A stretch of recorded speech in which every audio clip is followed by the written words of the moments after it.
তিনি বলছেন যে আল্লাহর ধন রাসূলকে দিয়ে আল্লাহ গেলেন গায়েব হয়ে। আল্লাহর ধন রাসূলকে দিয়া গেলেন আল্লাহ গায়েব হইয়া। আল্লাহর ধন রাসূলকে দিয়া গেলেন আল্লাহ গায়েব হইয়া। রাসূলের ধন খাজা পাইয়া, রাসূলের ধন খাজা পাইয়া শুইয়া আছে আজমিরে, কেউ ফিরে না খালি হাতে, খাজা তোমার। রাসূলের ধন খাজায় পাইয়া শুইয়া আছেন আজমিরে, কেউ ফিরে না খালি হাতে, খাজা তোমার দরবারে। এই জাতীয় কথা কোরআন হাদিসের দৃষ্টিতে এর বিধান কি এবং কোরআন হাদিসের দৃষ্টিতে এর মূল্যায়ন কি? প্রিয় দর্শক, এই যে কথাগুলো কিছু শান বা গানের নামে এই ধরনের কিছু কথা সমাজে প্রচলিত রয়েছে এবং সমাজে কিছু মানুষ এগুলো আলোচনা করে থাকে এবং অতি সম্প্রতি কেউ কেউ এই বিষয়টি আলোচনা করে আবার নতুন করে এটিকে মানুষের মধ্যে ব্যাপক আলোচিত বিষয় হিসেবে এটিকে সামনে নিয়ে এসেছে। এখানে যে কথাগুলো রয়েছে মূলত যেহেতু এটা গান এবং সেই গান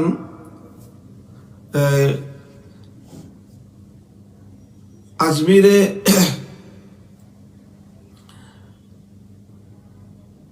যে আল্লাহর ওলি বুজুর্গ যার কবর রয়েছে খাজা মঈনুদ্দিন চিশতি রহমতুল্লাহ আলাইহি, আমরা জানি তার যে অবদান এবং তার যে কীর্তি, এটি আমাদের এই পাক ভারত উপমহাদেশে একটি কিংবদন্তি। লক্ষ লক্ষ মানুষ যার উসিলায় এবং যার পথ প্রদর্শনে ইমানের হেদায়েত পেয়েছিল, আলো পেয়েছিল। আমরা এবং এই উপমহাদেশের মুসলমান তার কাছে চিরঋণী। ইসলাম এই সমাজে, এই জাতিতে, এই মাটিতে প্রচারের ক্ষেত্রে তার এক বিশাল এবং অনবদ্য ভূমিকা রয়েছে, এ কথা অস্বীকার করার কোনো উপায় নেই। তবে এটিও আবার আমরা জানি যে মঈনুদ্দিন চিশতি রহমতুল্লাহ আলাইহি সহ আমাদের উপমহাদেশে আল্লাহর দিন প্রচার করতে আসা এরকম অনেক আল্লাহর ওলি বুজুর্গানে দিন, শাহজালাল মুজাররদ ইয়ামানি সহ খান জাহান আলী, আমানত শাহ, এই জাতীয় আরো অনেক বুজুর্গদের তাদের কবরকে কেন্দ্র করে পরবর্তীতে তাদের এক শ্রেণীর ভক্ত এবং অনুসারীরা এমন অনেক কার্যকলাপ তারা শুরু করেছেন বা এমন অনেক কার্যকলাপের তারা সেখানে পশরা সাজিয়েছেন যেগুলো ইসলামের দৃষ্টিতে এর অনেকটাই স্পষ্ট শিরক, আর এর মধ্যে অধিকাংশই হলো বিদআত। তো কাজেই সেই সকল শিরক এবং বিদআতের দায় অবশ্যই মরহুম সেই সকল আল্লাহর ওলি বুজুর্গানে দ্বীনের উপর বর্তাবে না, বরং তাদের সেই অযোগ্য এবং অনাহুত সেই সকল অনুসারীদেরকে দায় গ্রহণ করতে হবে যারা এই সকল আল্লাহর ওলিদের কবরকে কেন্দ্র করে এই জাতীয় শিরক এবং বিদআতের আখড়া সাজিয়েছে।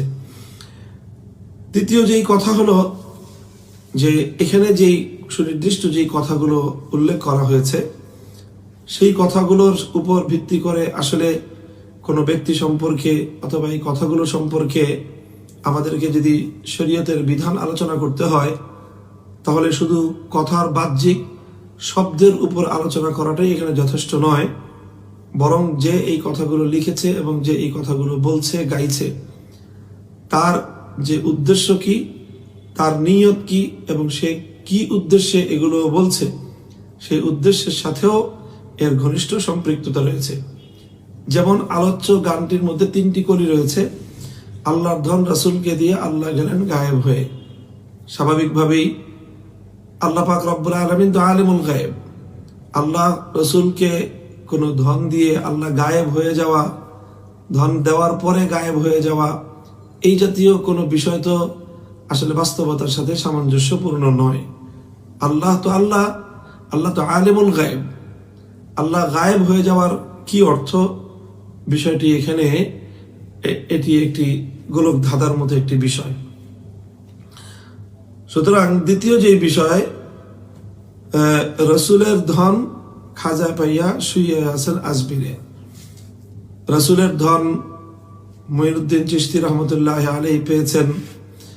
এর স্বাভাবিক অর্থ আমরা এটা ধরতে পারি যে আল্লাহর পক্ষ থেকে রাসূল সাল্লাল্লাহু আলাইহি ওয়াসাল্লাম ওহী পেয়েছেন, আল্লাহর পক্ষ থেকে আসমানি ইলম এসেছে আল্লাহ রাসূলের নিকট, এবং আরো অনেক সরাসরি ফয়ুজ এবং বারাকাত আল্লাহর পক্ষ থেকে আল্লাহ রাসূলের কাছে এসেছে।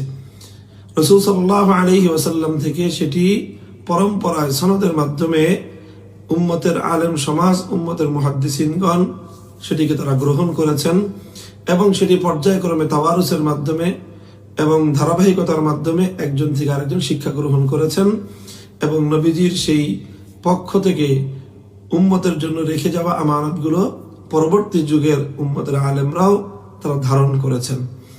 কাজী রাসূলের ধন বলে যদি এখানে বোঝানো হয়ে থাকে রাসূল সাল্লাল্লাহু আলাইহি ওয়াসাল্লামের ওয়াহির ইলম, তো সেই ওয়াহির ইলম পরম্পরায় মানে পর্যায়ক্রমিকভাবে মুঈনুদ্দিন চিশতি রহমতুল্লাহ আলাইহি পেয়েছেন, এটি তেমন কোনো আপত্তিকর কোনো কথা নয়।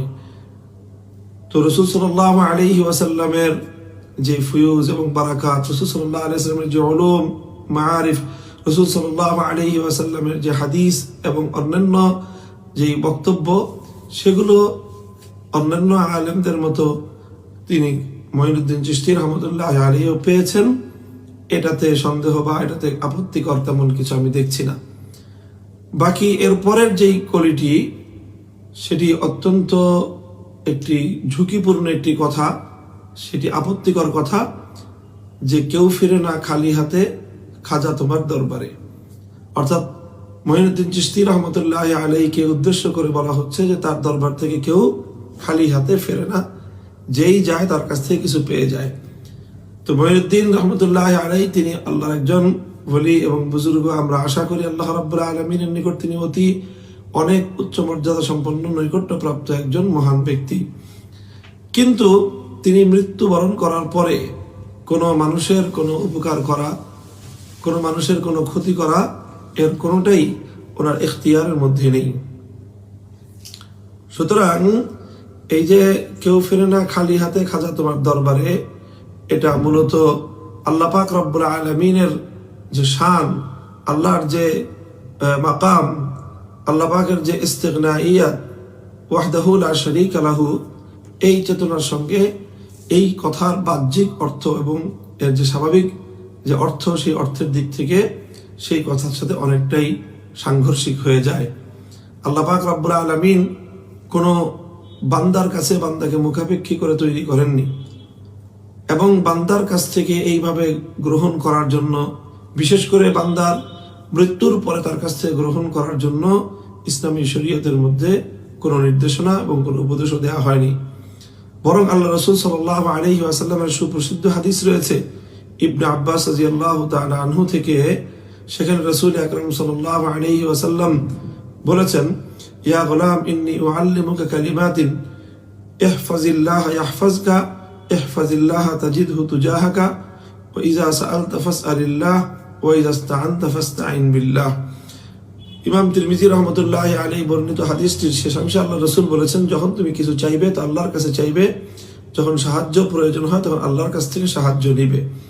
সুতরাং যেখানে ইমানদারদেরকে আল্লাহ রাসূল সাল্লাল্লাহু আলাইহি ওয়াসাল্লাম শিক্ষা দিচ্ছেন আল্লাহর কাছ থেকে সাহায্য নিতে, আল্লাহর কাছ থেকে সহযোগিতা নিতে, তৌফিক চাইতে, কোনো কিছু চাইলে আল্লাহর কাছে চাইতে, সেখানে একজন মৃত মুসলিম ব্যক্তির কবর থেকে কেউ ফিরে না খালি হাতে, এই জাতীয় কথা, এটি অবশ্যই অত্যন্ত আপত্তিকর এবং ক্ষেত্র বিশেষে এটি শিরকের কথায়ও পরিণত হতে পারে।